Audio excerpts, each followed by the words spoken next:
এই মুহূর্তে একটি রাজনৈতিক দল যেই স্বৈরাচার পালিয়ে গিয়েছে সেই স্বৈরাচারের মুখের ভাষা ব্যবহার করছে বিএনপির বিরুদ্ধে। ঠিক সেই স্বৈরাচার যেভাবে বলতো তাদেরই ভাষা ব্যবহার করছে।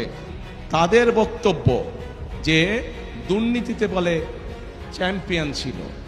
আমার প্রশ্ন, 2001 থেকে 2006 সাল পর্যন্ত তাদেরও তো দুজন সদস্য বিএনপির সরকারে ছিল, ছিল না?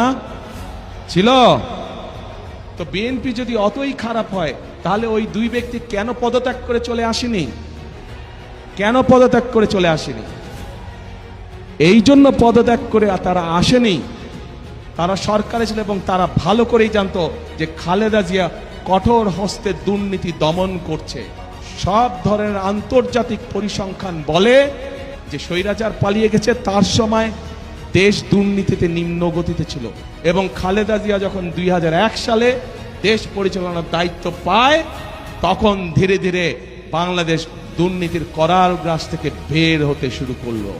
এবং যেই দল এই কথা বিএনপিকে এইভাবে দোষারোপ করে তাদের দুই সদস্যের প্রথম দিন থেকে শেষ দিন পর্যন্ত সরকারে থাকাই প্রমাণ করে যে নিজেরাই নিজেদের মানুষ সম্পর্কে কত বড় মিথ্যে কথা তারা বলছে।